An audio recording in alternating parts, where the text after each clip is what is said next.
Hello. Hello, everybody. Welcome. As you are coming in today, if you could drop into the chat and let me know how many weeks pregnant are you, or do you have a baby, and where do you live? And that would be a great first start. Just so I know who is here with us today. You can feel a little sense of a community wherever you are. It's always really fun for us to see people coming from all over. I am excited to be here, talking all things pumping and nursing and lactation. Excited to be partnering today with Elvie, and I'm the founder of Boober. Hey, Christina, the 2.5-week-old baby in Brooklyn. Wonderful. Welcome. Who else is out there with us? Today is an opportunity really to answer all of your questions. It's a really, lovely way just to, I'll be talking just generally a little bit, but this is really an opportunity for you guys to ask questions. So I'd love to know who else is out there with us. Hey, 28 weeks in Astoria. Wonderful. I'm going to also just throw up a little quick, just 1 second. Not going to throw up the poll. Actually, that was a weird poll, so I won't throw that up. 27 weeks in Chicago. 28 weeks in Manhattan. Lots of New York-based people where I am. I'm in Brooklyn right now. 29 weeks in Boston. 28 weeks in Manhattan. Welcome. Hey, Stacy, 5-week-old in Philadelphia. So we've got some pregnant people. You know what I just realized? My baby's over there. 1 second, I'm gonna get it. 2 weeks. Awesome. 36 weeks in New Jersey. All right. So thank you, 35 weeks in Brooklyn. Curious to learn more about, yes, please tell me your questions and curiosities to learn more about herbal supplements and teas.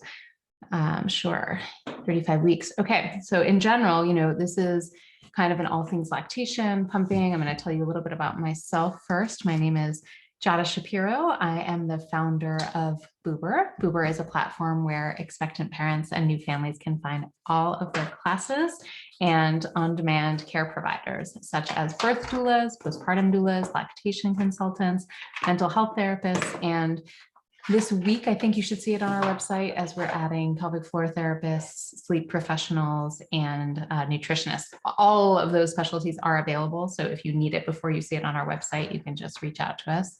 It's there. Oh, thank you. Rare Enterprise. I love your name too. I appreciate that. Yes. Boober actually grew out of, I'll tell you all a little bit about myself. Boober grew out of my first company called Birthday Presents, which is based in Brooklyn. And we've been serving the New York City area since 2002. So for about 18 years now, which is wild, have helped over 20,000 parents get ready for birth and postpartum. So it's been quite a journey. We used to teach all of our lactation, newborn care, childbirth ed classes, in person and in our various locations. And then, of course, when the pandemic hit, we became all remote, like everybody. We've moved anybody who knows Birthday Presents, all of those classes moved into the Boober sphere. And Boober started a few years ago when I realized how many of my customers were struggling to get same-day in-person lactation care. It was just one of these things where I was getting so many texts and phone calls, people coming to the company and saying, like, I looked at your list of 7 lactation consultants and I called everybody and I can't get help right now. And when you need help right now, you need help right now. It's one of those things where lots of you will not need any help. You'll be fine. Lots and lots. I just want to say this.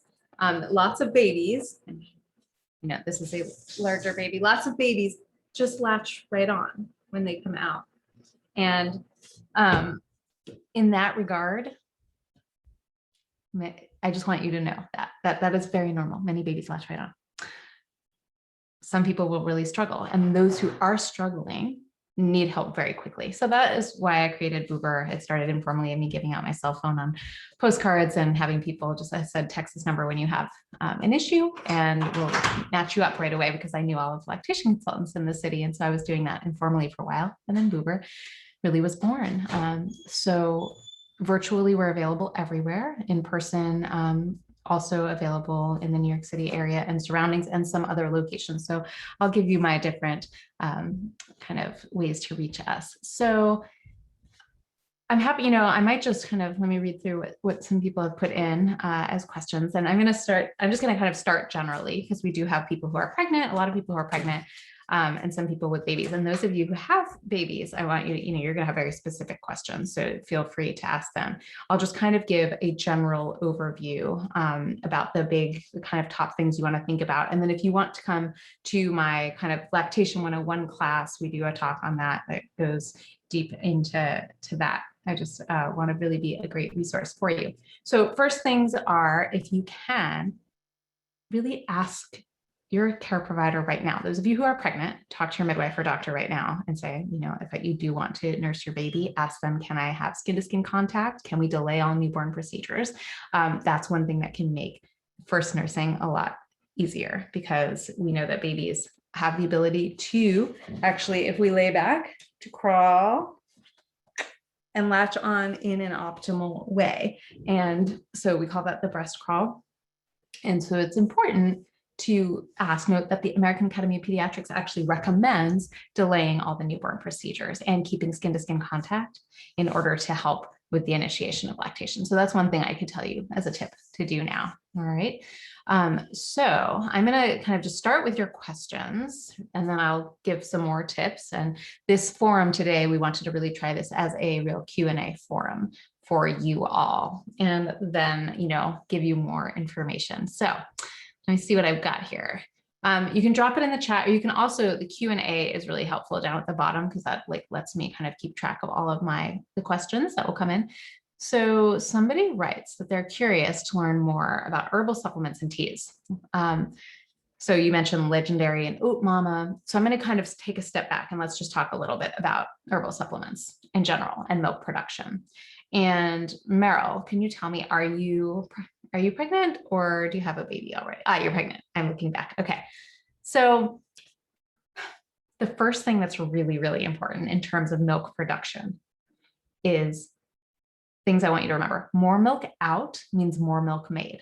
Okay. That's number one. So every time my baby suckles, or if I'm a pumping, person, or if I'm, I've got my pump in there, every time milk comes out of me, I make more milk. An empty breast makes more milk, and a full breast makes less milk. And that's the first important thing to understand, is that if we don't remove our milk frequently enough, then we come into a situation where we're most likely not going to be making as much milk or enough milk as we'd like to. So in the very beginning, for those of you who are pregnant and want to understand the early days of lactation, or of breastfeeding or body feeding, to use the inclusive term, it's all about milk building. It's all about letting your baby latch on as often as they want to, which on average is every 8 to 15 times per day. And on average, every 60 to 90 minutes in those first few days. It could be every 1 to 1.5 hours.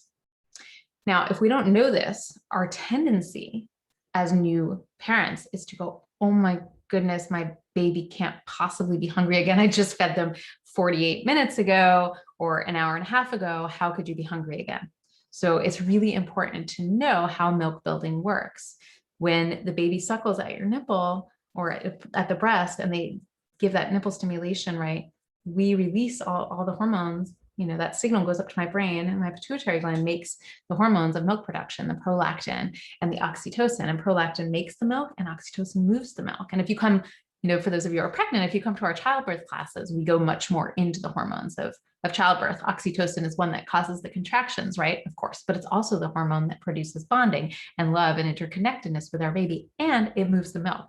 So it's this really amazing hormone, right? So every time we get stimulated on the breast or chest and that nipple's getting stimulated, we're making more milk.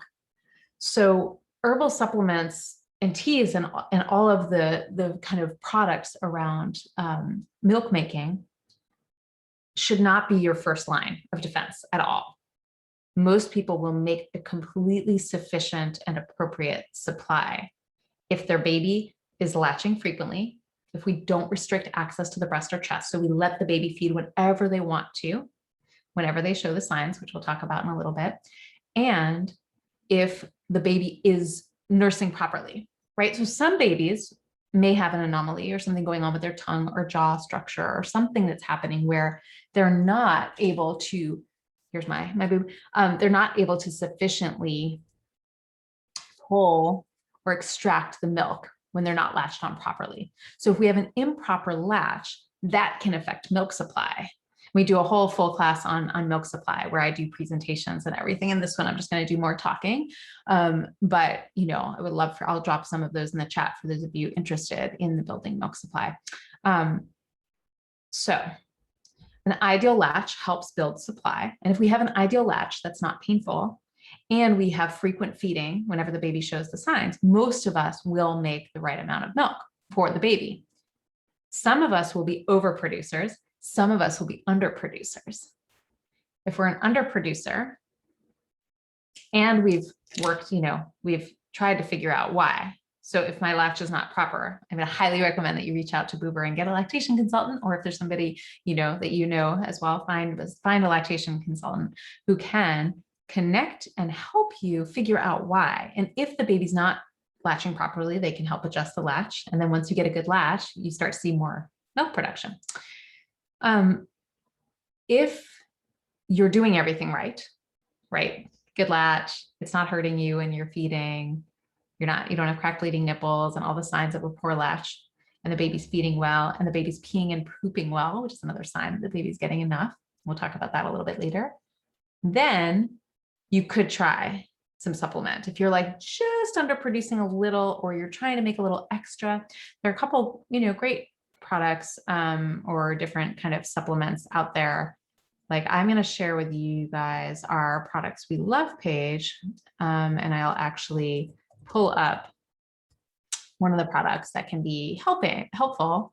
Let me just see if I can get it for you guys.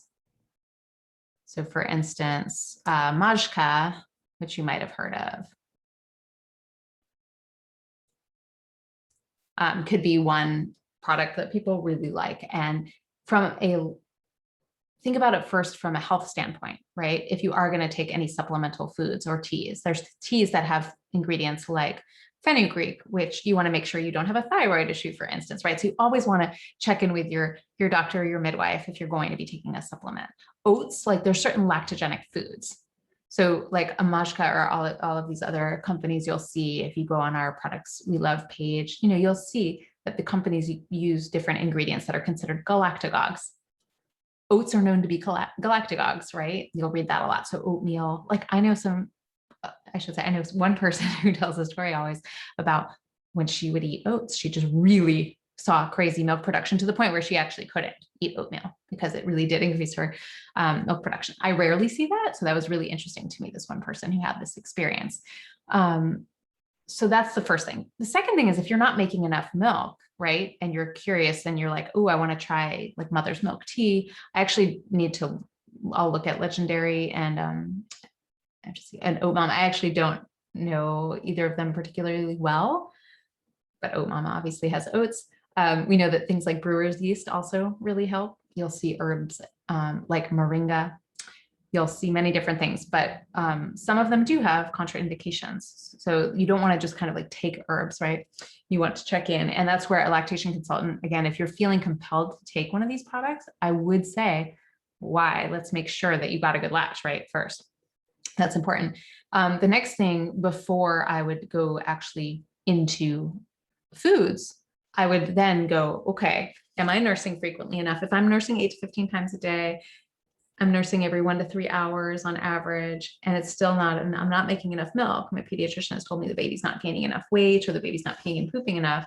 That's where pumping would potentially come in. So, you know, different ways to pump. You might use, you know, on one level, of course, there's hands. For minimal pumping that can be useful. There are some people who use hand expression, right?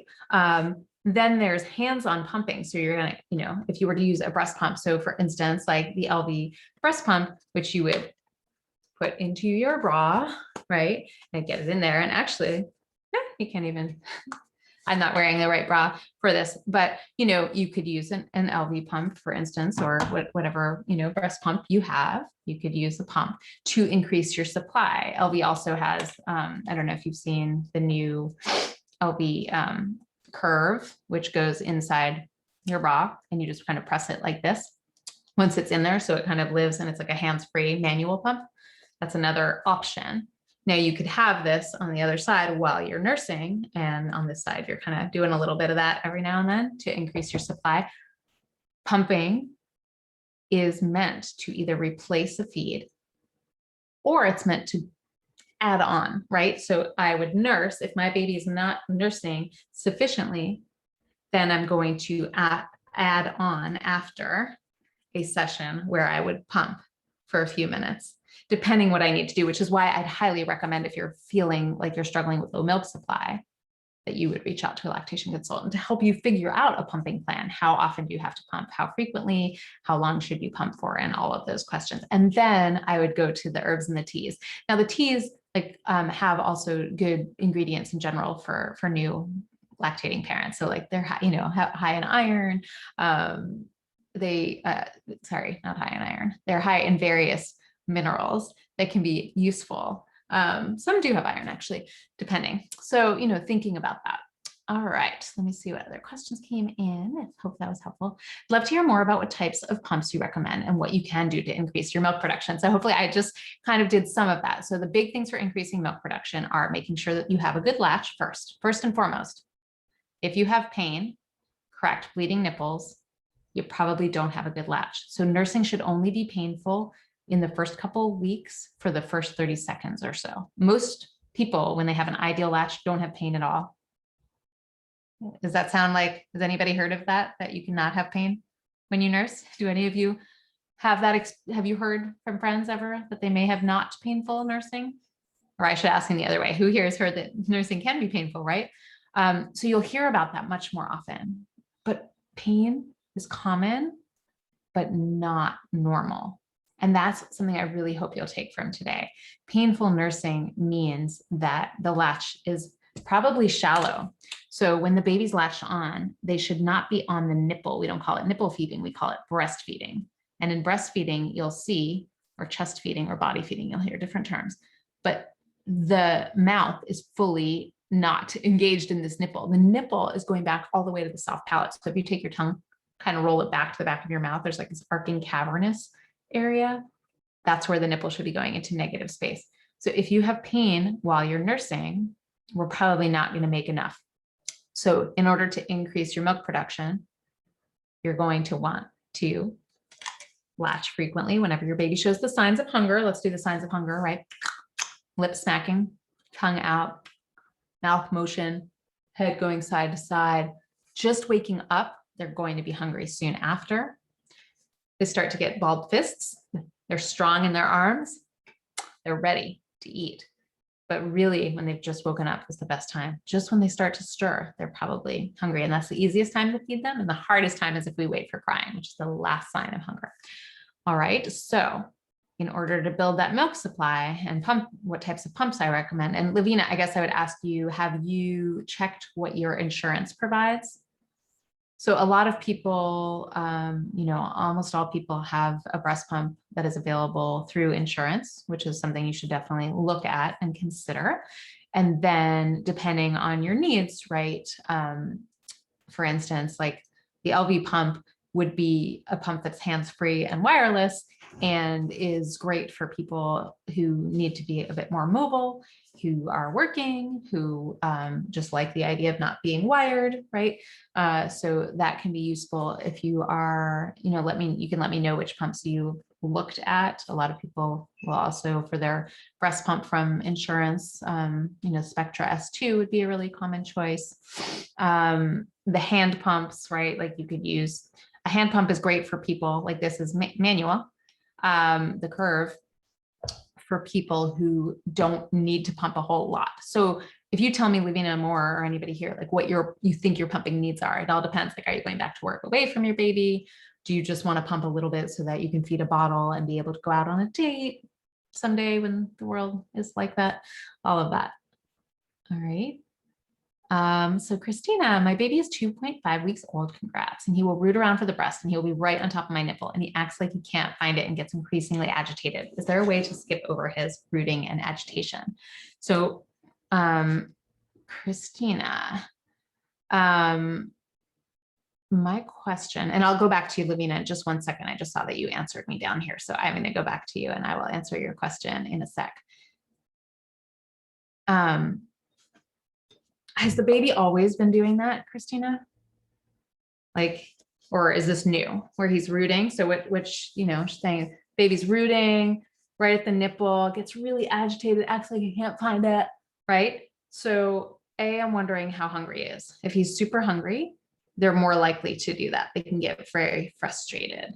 One thing you can do is squeeze out some milk with your hands and see if you can squirt it right into his mouth, onto his lips, so that he has that taste and, you know, smell and knows like, oh, milk is coming, right? That's one thing that I would say. Yes, this just started happening, you're saying? Okay.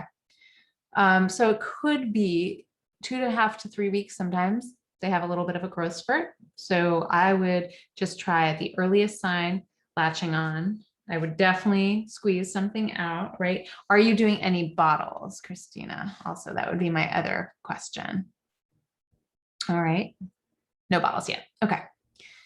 Yeah. So this is what I'm going to suggest. Getting the baby on a little bit earlier, if you can, like well before the full-blown signs of hunger. Squeezing some out, possibly trying a different position. Have you tried anything different? Like sometimes just bringing the baby maybe into the football hold, do something a little bit different can make a difference for their angle, for what they're feeling. It's possible that if they haven't latched on yet, and this is what's a little bit hard about, of course, answering specific questions without being able to really go back and forth with you. But do they latch on and then get off? Because if that's what's happening, I would really compress my breast and try to get some milk in there. Really go for that. The other question is, are you seeing any decrease in the diapering? He does get on and off. So really kind of getting in there. And are you seeing any like not enough diapers? You know, is it possible that milk supply has gone? No, tons of diapers. Okay, that's good. And it's only at a certain time of day, or is it all the time? They go through little phases, mostly in the middle of the night. Okay. So, you know, it's worth trying just something a little different. You know, it's just in terms of positioning, possibly. If it's really the middle of the night is the milk building time. So they need to feed more frequently sometimes when they're still young and your baby's quite young. So there's usually a lot of overnight feeding. And then, you know, we're building our milk supply again for the next day. So, you know, I would also question, I'd wonder if he's having any gas. Are you noticing anything like that?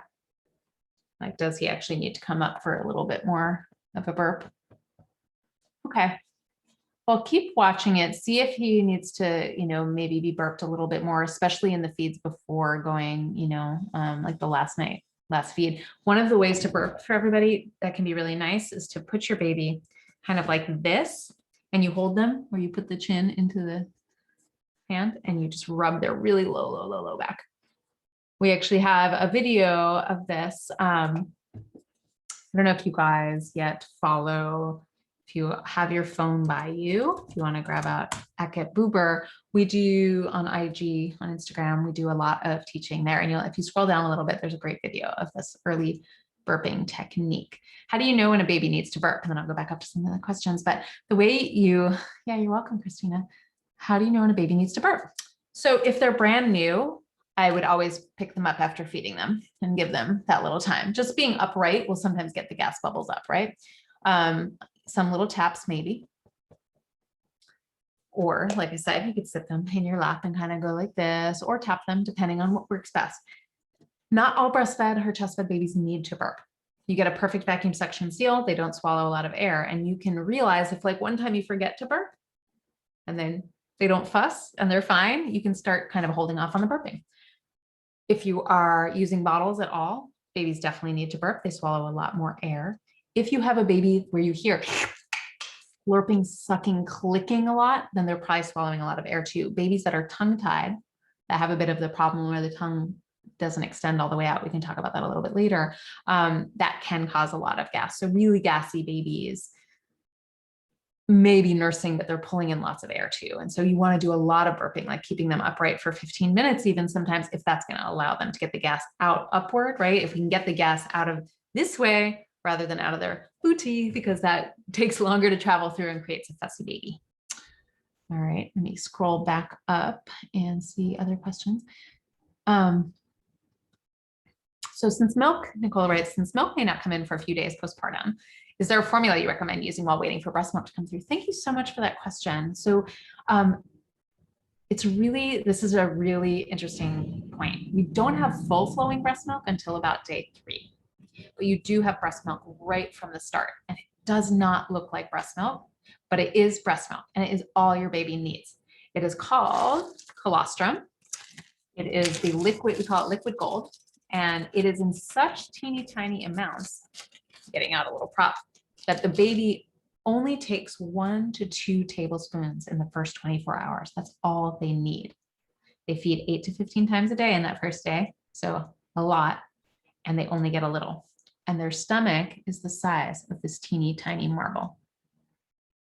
They need to fill it very frequently, and they take that colostrum. Colostrum is so sticky. It's sticky and thick. It does not look like milk, but it is rich with antibodies. It lines your baby's gut. It helps pass the first stool, which is called meconium.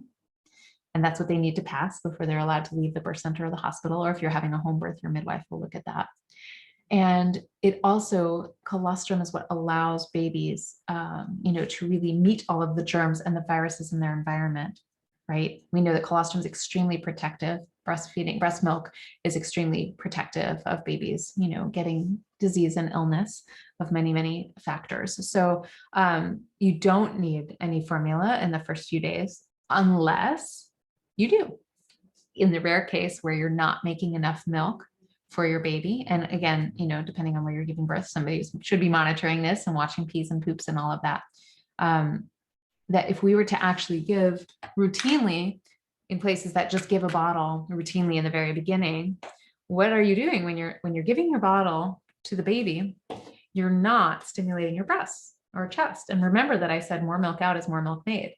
So one of the easiest ways to not make enough milk is to do a bottle in the first few days while we're feeling nervous that we're not making enough milk. That is the quickest way to not make enough milk.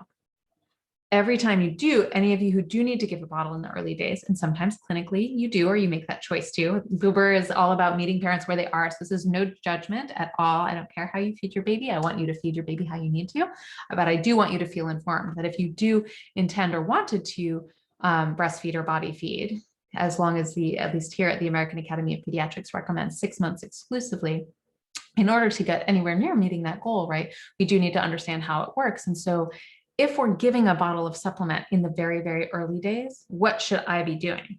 I absolutely should be instructed to express my milk or, use a pump and get in there, or whatever kind of, pump is that I have, or whatever pump, I want to pump my milk out so that I can A, give it to the baby, and B, tell my body that I keep needing to make milk. So anytime you're told to supplement for whatever reason, I would make sure that I'm stimulating myself, right? So I'm using a breast pump, or I'm using my hands to extract that milk while the baby's getting the bottle, okay? So if everything's fine, babies don't need early formula. You really make enough for them. And by suckling as many times as the baby suckles, if left unrestricted, that's what's going to drive your milk supply. So people who have a lot of skin-to-skin contact early on and who let their baby suckle whenever they show the signs of hunger are ensuring, for the most part, a good milk supply. We build the foundation of milk supply in the early days. So if there's a lot of separation from our baby, we tend to see lower milk supply, but you can combat that by pumping if you aren't with your baby at the time.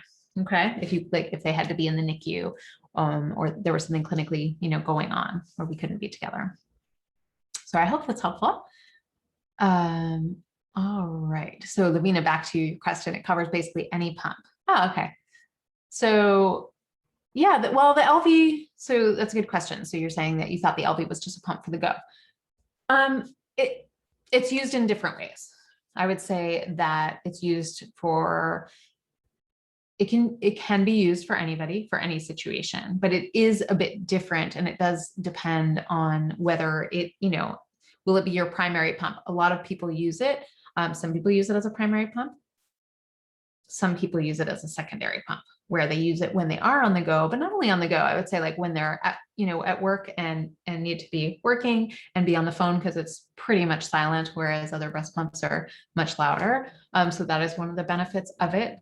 Some people, it depends on your body, and that's hard to know ahead of time. It has a bit of a different technology of how it works, as compared to, like, you might read differently than a Spectra pump, which may be stronger in its drive. So I'm not sure if it actually does cover, if insurance is covering the LV now. I should know that. I should have asked them. I didn't realize that, if it is. And somebody writes that, how do I know, you got the Medela Pump and Style Max Flow, how do I know what size flanges to buy? So it should have come with a flange. So hopefully you can check that out, Bethany. There, if you go on the Medela site, or for any pump that you buy, LV, Medela, Spectra, they'll have a guide. And this is really bizarre actually, but you're going to measure your nipple. Like you'll, this here nipple, right? They're going to give you a diameter measurement. And let me see if I have a flange here. Let me just grab my flange. Like a general, there's two different kinds of flange, right? But this flange, like the nipple should be in it. And in this case, this is actually probably, this flange is probably too big, way too much breast is going to go in there. But here, that looks a little better. See how the nipple is not getting rubbed? So that, but it's got a little air on either side of it. That's an ideal kind of flange fit. Now, if you get on there and the nipple's really rubbing and getting pulled into it, then the flange is too small. So the average person is, usually a 24 millimeter is the size that's average, but some people need smaller and some people need bigger. So you're basically just going to need to, and it does play an impact on how effective the pump works. Absolutely. If it's too small or too big, it will not be as effective. And that's the same for the LV here. Let me just, this is the flange part, which, right. So this go, where's my boob? Right. This goes in there, and that about fits like so. So that is important. This comes, I believe, in, I think also 3 different sizes. So you can look on anybody's page and see like what's the best measurement fit. And you may need to try it out too. If you're pregnant, I wouldn't try it out extensively before you're 37 weeks, because pumping and stimulation of the breast and nipple is one way that we induce labor. Nipple stimulation creates oxytocin, which creates contractions. So definitely don't do that if you're preterm. After you're in the term window, with permission from your OB or midwife, then perhaps you could do a quick check just to see how it fits. All right. So Stacy, latch is not painful, but I'm under the assumption that my baby has a shallow latch because she's not full after feeding at the breast. I always have to supplement with pup milk or formula. Am I not nursing long enough? She eventually falls asleep while nursing. Stacy, how old is your baby? That would be super helpful to know. So if it's not painful, that's a great sign. That is something we want to look for when we're trying to determine how our latch is going. But if she's not full, she never gets satisfied. You're always supplementing after. This is what I'd recommend trying. And of course, it's going to be hard for like some of you where I'm trying to help you out through text messaging right here. And we're like talking, this is where a consult could be super helpful if I'm not able to help you without seeing what's going on. And we could do, we do virtual consults where we can connect. And some, we have shorter visits where you could just do a relatively short thing if you don't have an extensive question.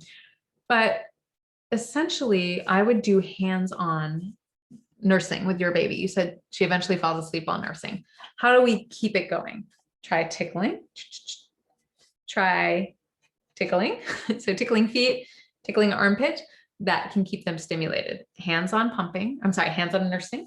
So I'm going to really get in there. I'm going to find my milk making spots. We have a great class coming up at Boober actually called Manual Milk Expression and learning all about hands-on pumping. And we also do a back to work and pumping class, a full class with presentation. So that's what I would recommend to keep a little more milk going. However, it's not, Stacy, you're giving me symptoms. Let me see if you answered me. How old? 5 weeks old. I sometimes skip a nursing session and just use a bottle of pumped milk. When did you start? Have you been using a bottle for a while? I'm wondering, Stacy, there could be signs of tongue tie, possibly. I understand you're not having pain. Is the baby getting enough? Are you feeling confident that the baby is getting enough? Some babies who get very tired while nursing and they don't get a full feed ever, no matter how long they go, there is the possibility that the tongue, a tongue tie is this, that frenulum, that piece under my tongue is short or thick or tight, and the baby is not able to extend their tongue over the lower lips. And that can cause some issues because the tongue is what the tongue, if you imagine this is the tongue is like, it's doing these undulations and these waves and compression like motions, which are helping drive milk supply and helping the baby get what they need. So that's possible. Not using a bottle of pumped milk since the first week. So you felt like you always felt like you had to pump a little extra, like she wasn't getting enough. I mean, it's possible. And have you seen a lactation consultant at all, Stacy, or did they say anything? Has anybody looked at the baby's tongue at all? Your pediatrician or in the hospital? And I'm not saying at all, I cannot diagnose, I can't see you. It's just that's one of the questions around, if babies really take a very long time to feed and never feel sated, that's one thing where we start to question. We go, oh, well, what's causing that? So, okay, doctor said possible mild tongue tie. Yeah, so a couple of things with tongue tie. If it's mild, it's possible you could just try body work first. The lactation consultants at Boober, like I would definitely consider come have a visit with somebody who specializes in the function of the tongue and lactation. Pediatricians don't necessarily have the specialty in lactation. Very few do. That's why they refer out usually to lactation consultants. And then the lactation consultant can look at the function and look at how much milk is being taken. If you do an in-person visit, what they would do is they will weigh the baby on a very sensitive scale. You'll nurse, weigh the baby again, and they can tell how much transfer is happening over how much time. So people whose feeds are exceptionally long and whose babies don't get that much, or they get enough, but through exceptionally long time, and they're not super efficient, there sometimes is that mild tongue tie. So a lot of lactation consultants recommend doing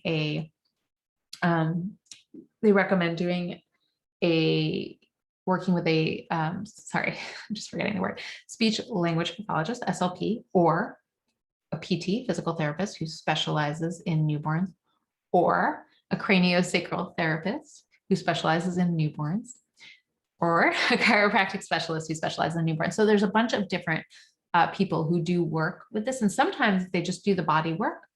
All of a sudden, if it's the mildest tongue tie that doesn't really cause a functional problem, they can release their jaw, do some physical work, can make a huge difference in optimizing efficiency. If the problem continues on, and sometimes after 5 or 6 weeks, if the milk supply really starts going down, then definitely do reach out, because tongue tie doesn't always affect milk production until around 6 weeks, when we shift from a hormonal standpoint of milk making, and then we shift into a physical milk making. So at around 5 or 6 weeks, the system actually does shift, and it will be based on how the baby drives the milk production and less on the hormones. So do watch for that. Okay, if that does happen, like definitely reach out. And then a lactation consultant will work with you on latch positioning assessment. And then they'll refer you to either an ENT who specializes in babies, or a pediatric dentist who specializes in case you do need to have that tie clipped or lasered, if that's something after, extensive thought and consultation, you decide would be something that would be beneficial to you. And a lot of people do find it to be profoundly, very changing in terms of their nursing experience.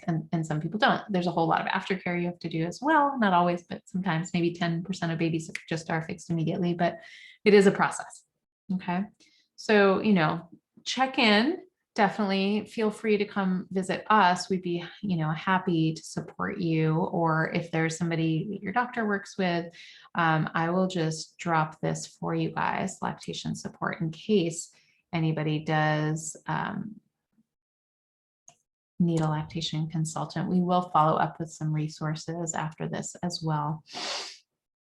All right, let me back up and see more questions here, and then I'll come over to my question box as well. Okay, so my baby was 4 weeks early and is finally latching on consistently. Congrats, Elise. That's challenging for sure, right? Because the latch, often when a baby comes a bit earlier, 36 weeks even, although only 4 weeks early, the baby's full suck isn't developed until around 37 or a little bit more weeks. She spends about 10 to 15 minutes on one breast for feeding. How do I know she's getting enough? So how old is she now, Elise? So let me just check into 2 weeks tomorrow. Okay. Okay. So she should be peeing at least 6 times per day, typically on average, and pooping. Do you see at least 4 yellow bowel movements a day? I guess that's where I do want to know, like, what you're experiencing. So that's one thing, what's coming out. Have you been to the pediatrician? How have they said weight gain is? That would be another thing. So we're looking at weight gain, and we're looking at, how much is coming out. That's the main way you can know that they're getting enough. Okay. Yeah. So if she's peeing and pooping that much, if you're hitting those minimums, people feel pretty confident. And have you had a weight check recently with your doctor? If you're going to in-person, like, that's a great, if you're feeling unsure, you could always ask your pediatrician. We've been to the ped and she's lost some weight, but she's slowly gaining it back. Okay. They lose a little weight in the very beginning on the first couple of days. That is normal. So they should, they can lose up to 10% of their birth weight. Not sure where, where your weight loss was, but as long as your pediatrician feels confident and you're seeing those diapers, like, you're going back to tomorrow for another check-in. Great. So if the weight is not what you'd like to see tomorrow, if it is, good, you're fine. If it's not, if the weight is a little under, that's where a lactation consultant can be very helpful to you. Like, we shouldn't wait too long on that, because if there are milk supply issues, like, maybe you're just not in the ideal latch position, or maybe something's going on with your baby's mouth, or the baby's still strengthening because the baby was born a little bit early. They're still strengthening and growing and developing, and that you might be a person who needs to kind of add on a little bit of pumping, possibly, and a little supplementing for now, but in the next 2 weeks to 4 weeks, your baby will get stronger and stronger and get more efficient. But that could be really supported by seeing a lactation consultant for sure. All right. So let's see.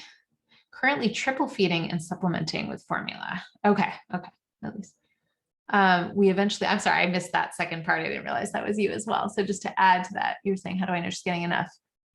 We eventually want to remove formula from the equation. What's the best advice for transitioning? Okay, so a slow transition is the best advice. We do not want to cut off cold turkey on formula, because we would definitely not want you to get into a situation where all of a sudden you're like not making enough, right? So you could start, if you want to transition off, I would start pumping a little bit, maybe use your pump and try to get, an additional ounce out of your pump, and then you can replace 1 ounce of breast milk for 1 ounce of formula, right? And then if you can, start to slowly transition. You can also, this is another place where you could work with a lactation consultant, because if you're comfortable with in-person care, because they could then tell you exactly, if you don't know what the baby's transferring, that's very hard. Or you could go to your pediatrician, if they'll do this for you, and do what's called a weighted feed, so that you can really get a sense of, like, how much does my baby take in? If you know that, then you can know the math, right? So that makes some sense. I'm going to go over to the question box for a minute. How long does it take to truly establish a milk supply when exclusively pumping? Can you give me a general idea of how much milk on average is normal for pumping in the first few weeks? See lots of people on social media with stashes of pumped milk. Yeah, no. Social media. What do I have to say about social media? Besides, I'm like, hey, follow us on at Get Boober, and then take everything you see with a grain of salt from everybody. I mean, we're trying to be very educational in our posts and our reshares. And you may see somebody with a big stash, but remember how social media is, of course, somebody's on a beautiful island all the time too. So thank you for sharing that, because social media can make us feel woefully inadequate. If you're exclusively pumping, do you want to give me a sense, anonymous, how old is your baby? How long have you been pumping for? You know, you should be producing, babies are going to take, maybe they'll take, 24, even a little less ounces. It depends on actually how old your baby is. So let me see, but a general idea of how much milk on average is normal. I mean, babies on 1.5 to 3 ounces per pump, if you're exclusively pumping, let me see if you're giving me comments over here. Yeah. So that's something I would say is you should not have some crazy stash unless you're an overproducer. And some people are overproducers naturally. It's actually very hard to be an overproducer for some people. Some people have pumped so much, they're over pumping. Maybe they're pumping so frequently, and they're really in a high level of production. So do not worry. All you need is enough for your baby. Okay. So would I recommend expressing colostrum before giving birth? I generally would not, unless you are gestationally diabetic. If you're somebody who has gestational diabetes, then you could farm or harvest or collect a little bit of it, because it's on the end of your bra at the end of the day. Some people at the end of the last few weeks of pregnancy, you'll see a little crusty there. You'll see a little bit. You can collect a little bit of it, squeeze a little if you want, and then save that. And that way you can get that right into your baby after, because people who have gestational diabetes, they want your baby they want to avoid a blood sugar drop, right? And so they want to get that milk into your baby real quick. And so their tendency is, let me just give you a little bit of formula. But if you have your own colostrum, which is built with your antibodies in your world, right, then you can give that to the baby instead right away, because not all babies want to nurse the second they're born. It can sometimes take 25 minutes or an hour for them to do the crawl, or even just to show an interest at all. And so in that case, we don't want to have that blood sugar drop. Otherwise, only if you're interested, you could certainly farm a little bit at the end, but there's no need to really. I'd love to know more about when and how to start pumping if you're also planning to breastfeed normally. Sure. So if you're planning to breastfeed or body feed exclusively, we tend to say hold off on pumping. You don't want to pump until after initial lactation. I didn't quite say that right. Let me start again. I'm like, wait, I was reading something. You don't want to start to pump. So if you want to start pumping and you're planning to breastfeed or body feed exclusively, hold off on pumping until breastfeeding is well established. That means for most people, average 2 to 4 weeks. The goal is learn how to nurse, make sure it's not hurting you, make sure the baby's peeing and pooping enough. They have a very wide open mouth. They have that ideal latch, right? And then you can pump once a day and have your partner or your postpartum doula, give that milk to the baby at one feed, where you don't have to then feed. So maybe that would be in the middle of the night. So that's really what I would say is nobody should be pumping in the beginning at all, unless you're separated from your baby, or you're exclusively pumping, or you're not making enough milk, something going on, and you're told that the baby needs more. And so you need to pump to get more out of your boob than what your baby's able to drive. Does that make sense? All right. And somebody says, would you say formula can be very mature for newborns? I think I know what you're saying. I would say yes. Formula in general is not designed the same way colostrum would be. So like they haven't come up with a formula that would be equal to colostrum. So if you are using formula very, very early on, it should be in much smaller amounts. It's not 1.5 ounces.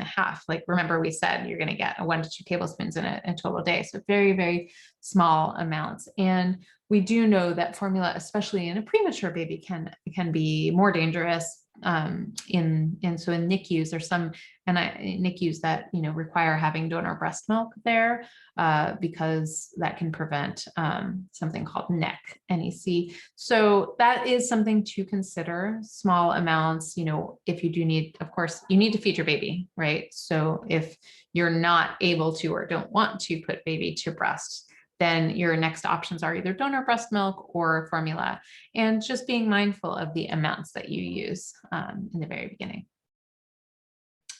So somebody writes, for exclusive pumping, baby is 5 weeks tomorrow, taking about 25 to 28 ounces a day. Oh, Rebecca, were you answering a question of mine before and pumping half of that? Did I answer that? I'm so sorry, Rebecca. I think I can't remember because I'm looking for names. So you said, for exclusive pumping, baby is 5 weeks tomorrow, taking about 25 to 28 ounces a day, pumping about half of that and supplementing with formula. And that's just a statement. So was there more of the question to add to that? I probably talked to you before and am not quite remembering. So I just want to make sure, Rebecca, if you could add on to that a little bit, what you are telling me, and I will answer another question and then I'll come back to you. Okay. So if going back to work after 3 months, when should we start to bottle feed so baby can get used to that? Great question. Bottle feeding ideal time to introduce is somewhere between 2 to 6 weeks, I would say. With the passing 8 weeks becomes very hard to introduce a bottle, and they tend to not want it at all. So if you're going to introduce a bottle, I would definitely try, I like to shoot for the 4 to 6 weeks is a really kind of good time to try and do that. And then I would keep that up, once a day or every other day or something, so that the baby's still used to it. And in terms of going back to work, and like I said, we do a full back to work class. Let me actually get you guys the link to, I don't think I gave you the link for all of our classes yet. But here are we have a whole bunch of lactation and pumping classes and lots of things for pregnant people as well to drop into, which you can either take while pregnant or when you have a baby. We also have that pumping and back to work class, and another class like what I'm doing right now with a lactation specialist as well. And then for pregnant people, of course, all sorts of childbirth education, pain coping drop-in classes for labor, things like that. So just want to let you know about that class because that could be helpful for you. In terms of going back to work, about a month or so before you go back to work is when you do want to start building your supply. So that's a good time to start pumping, about a month before, to kind of start once a day extra on top of your regular nursing schedule and see if you get a little extra out and see if you can build a little bit. The other thing you can do with the, I have the LV catch back there, which looks a little bit like this, but it's not the pump. I just realized I don't have it open, so I won't open it right now. But the LV catch could be used. You just simply stick that in your bra, right? When you're nursing on the other side, if you're somebody who leaks a lot, it catches all the extra milk. And so that's a really great product. It's pretty new. The Catch and the Curve are quite new. Those are great to catch your milk, and then you could start storing a bit of a stash without doing any work. Does that make sense? So those of you who are leaking a lot. Okay, so hi, sorry if you said this already, but what is typical for pees and poops for an 11-day-old? 11-day-old should be around 6 pees per day for 24 hours and at least 4 yellow bowel movements per day, but some babies will do a little less than that and some will do a lot more. So you're also looking for signs of that when babies, in addition to that, babies should be waking up with good eye contact and strength in their body, and not, sleeping excessively like 5, 6, and 7 hours, things like that. They should be sleeping generally 1 to 3 hours. Maybe you get 1 4 or 5 hour stretch per 24 hours. That's okay. So let's see. Would you recommend feeding your baby based on the baby's needs, ask, or develop a schedule from the beginning, say every 3 hours? Definitely no schedule in the very beginning. And the reason for this is if you want to build a full milk supply, it's all about on-demand feeding. It's following your baby's lead, and your baby will lead you into the proper supply amount. If you restrict, every 3 hours is actually rather a big distance for a brand new baby. And so if you restrict to that, you may not make enough milk for your baby. There was the old days where we told people never feed more often than 3 hours. Not the old days when everybody just nursed whenever. But, you know, in the 40s, 50s, and 60s, we were really telling, at least in this country, telling people not to nurse. And then we came up with all sorts of strange rules, like never feed more often than 3 hours. So you'll still hear that for some people, but that for a lot of people will not make a full milk supply. All right. When you start pumping, how much milk should be stored to be safe? I'm not sure what you mean to be safe as much as, I'm thinking like for what condition, Brooke? Like when you start pumping, how much milk should be stored? Like in general, or if you're going out, it really does depend on your situation, right? So if you're going out and you're going to miss one feed, you should have enough for a full feed, and it depends how old your baby is. But let's say if they're more than, you know, if they're like in the 6th week and up, you know, I would try to have at least 3 ounces probably there, but 3 to 5 ounces, you know, for one feed, which is a lot for a little baby. So I'm just shooting above. That would be a good thing to have in general. Okay. Okay. Yeah. I mean, it depends. Like, so I was with my, you know, I own my own company. I'm working all the time. When I had my baby, like I only had to go out to teach Louise, teach in person for a few hours, right? So I would need to leave enough for one bottle. And otherwise I pretty much was working from home all the time and could be with my baby. I had that privilege. And so I didn't have to ever have a big supply. But those of you who are going back to work and out of the home, or you're going to be gone all day, you need to have enough, of course, for how many times they would have a bottle, which would have been how many times they would have fed from you. So that's where our pumping class comes in. We do a lot of this math for you. And you can also book a one-on-one session with a lactation professional when you're trying to get ready to go back to work. We have some great people who do back to work sessions, or, you know, who can just really help you with pumping and figuring out your particular back to work scenario. Oh, good. Okay, great. So can you show the LV curve or catch? Yes. Is it the same as the Haka? It's the same principle. So this is the LV curve. Yes, this is not the LV curve. So the LV curve, you see this like kind of has this kind of air space at the top, but you basically are putting your nipple in through there. And then what you're doing is you're pressing like this. If you know, you can also just press every now and then what it does is it creates a little bit of suction, and then it draws the milk out. So how it's different than the Haka, I actually don't have my Haka here in front of me, but the Haka hangs, you know, it's much longer. You wouldn't have your shirt on over it. Let's put it that way. This you can actually have in your shirt, and then I can just press a little bit, right? I can have that in my bra. So it's a little different in that regard. Whereas the Haka is going to kind of attach to your boob. It sort of hangs off, and you can squeeze it every now and then, or you can just use it to hold. And the catch almost looks like this, but it's not designed to have the suction. It just kind of fits in your bra and collects milk. So the catch is a milk collector, and the curve is the pump, which has the suction. And the Haka is more of, it does do both. You can just hold it there and catch, or you can kind of squeeze it to create suction. So it's a different design. Like I'd say the Haka is not as sleek in design in terms of like, this can just be in your bra. So people, you know, depends. I mean, you'll hear different things. Again, that's the hard thing with pumps, to really like, you won't know fully which is going to be the most ideal for you sometimes, unfortunately, until you try it, because everybody's boobs are a different shape, and, you know, and our bodies work a little bit differently.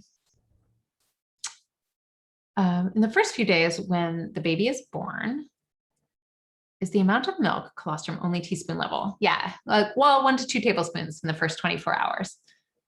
Therefore, does the breastfeeding session those first few days last only a few minutes? You know, it's a good question. Sometimes you'll have a very little, but the baby's actually getting used to the work of nursing too. And because they can't hold very much, they are hungry really frequently.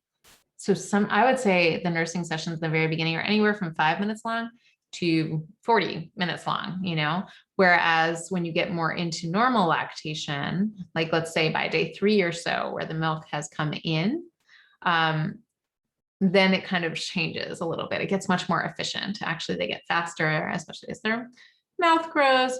So I'm going to give you guys this. We have a full complete lactation preparation class, which is with me with a full, all sorts of visuals, etc. So that is the complete lactation class if you are interested. We also have another, kind of Q&A class, which is, let me give you the pumping 101 and back to work class as well, which is a great class. I think we're doing one of these next week. And let me also, I want to give you guys the resource page at Boober. We have free ebooks here, which are very useful. You might find helpful. There's some lactation, back to work books, things like that. We're giving you lots of links. All right. Okay, let me see if I have any last questions, because I know we're, somebody asked, can you mix formula and breast milk in the same bottle? You can if it's right at the same time, but remember that if somebody is, if the baby doesn't finish the bottle, right? They take their bottle, they take a little, and you really want to be mindful that like when the baby seems done, if they're trying to pull away, you pull the bottle up. If they don't take more of it, then you have to throw it out. And so you don't want to waste breast milk, right?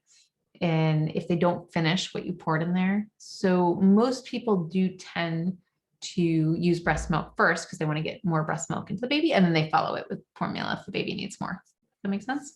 Unless you know your exact amount. And once you know your exact amount that you're doing, once you figured out your baby and exactly what they need, that they take the whole thing and you won't be wasting any breast milk, then you could blend them. All right. All right. So, feel free, let me give you our email. If you have any other emails, we will send you guys an email. I also want to let you know if anybody is looking for a birth doula right now, even if you're not sure virtual or in person, we're having a special for connecting with birth doulas. And if you, decide to book a birth doula in person or virtually, let me just give birth doula link. You can fill out the form. We'll connect back with you. We'll connect you to different people to interview. We are offering a $45 credit on other classes after you book a birth doula with us. So, and we'll also send you a little welcome code probably tomorrow when you get an email from us. I want to thank Elvie for hosting us today. And, again, you definitely check them out because that does allow the being wireless. People really do love that, being able to talk to your phone, catches how much milk, and can really make it possible for you, especially if you have a toddler. Also, it can be really great, or while you're on the go. And back to the person who asked that question about does it work as primary, again, it really does depend on each person because it is a bit different. So not all people find it as strong. And a lot of people, but it does work for a lot of people. So it's like really about, it's like, you've got to figure it out, and you may end up needing two different ones. Some people do have two different pumps for different locations and for what they do, if they can figure that out. But thankfully insurance is covering usually at least one of the pumps. And remember that when you are pumping, one last tip for pumping, hands-on pumping, using your hands while you, pump, like if it's in, and then I am actually, this would be in my bra, right? I guess I should do that, right? It's in there. I can just touch my breast to kind of give a little extra massage, which helps a little bit more of the milk flow. So people that use hands-on pumping actually need to spend less time pumping, especially for those of you who are exclusive pumpers. All right. It was great to meet all of you. Oh, can you be added to the birth doula directory? Here's somebody who's looking to be, yeah, you're welcome, Nicole. Thank you for coming out. I hope this was helpful. And if you enjoyed this class, it would be super helpful for us. Actually, I forgot to ask you guys if you guys want any other classes. Super helpful to hear what other things are of interest to you. Yeah, you're welcome. And if you enjoyed this, please let your midwife or doctor know, or pediatrician know about Boober. We are really here to be a great resource for you. I hope lots of other free classes you will drop by or come to some of our pain coping classes, infant CPR and safety. I'd love to have you. at all of them. And for the person who's interested in joining, let me just give you the join Boober link.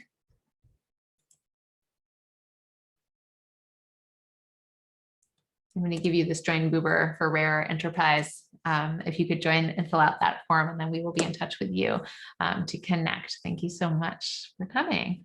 All right. Yeah, you're welcome. Looking forward to meeting you. And thanks everybody. Looks like a lot of you are interested in CPR and sleep, and we have great classes on that. I'm teaching preparation for postpartum tomorrow, so come check that out. Great newborn care class coming up. And yeah, I'm really excited to have the pelvic floor therapy. We're going to be doing some great classes coming up on that as well. So I'm gonna take care. Enjoy the rest of, what day is it? This Sunday. Oh, good. I'm so glad. I'm so glad. Thank you.